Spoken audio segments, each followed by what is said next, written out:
허술한 재산 신고 때문에 당선 이후에나 유권자들이 제대로 된 정보를 알게 된다는 소식 전해드렸는데요.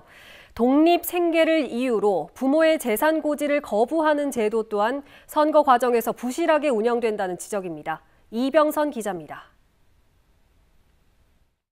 강원도의회 전찬성 의원은 지난 지방선거 후보자 시절 2억 4천만 원의 재산을 신고했습니다. 그런데 지난달 공개된 공직자 재산 신고 내역에는 24억 원을 적어내 10배가 불었습니다. 강원도의회 김기홍 의원도 선거 때는 21억 원을 신고했지만 이번에는 51억 원으로 무려 30억 원이 증가했습니다. 두 사람은 이번 신임 선출직 재산 신고자 가운데 선거 때와 비교해 재산이 가장 많이 늘어났는데 실제로 많아진 건 아닙니다.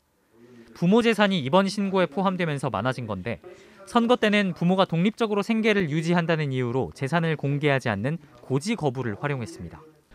공직자 전체의 재산 공개를 담당하는 공직자윤리위원회의 고지 거부 기준에 비해 후보 재산을 공개하는 선거관리위원회의 기준이 구체적이지 않기 때문에 벌어진 일입니다. 선관위는 등록 시 재산신고서 작성 요령에서 부모와 자녀, 손주 등 직계 존비속 가운데 피부양자가 아니면 재산 고지를 거부할 수 있다고만 돼 있습니다. 후보자가 자의로 판단할 여지를 주는 셈입니다. 반면 공직자윤리위는 독립생계 소득 기준을 중위소득 60%로 정하고 가지고 있는 재산까지 소득으로 환산해 고지 거부를 심사하다 보니 대부분 신고할 수밖에 없습니다. 그러다 보니 이번 재산 신고자 가운데 선거 때에 비해 재산이 늘어난 상위 10명 중 6명이 선거 때 부모 등의 재산 고지를 거부했다가 신고한 경우입니다.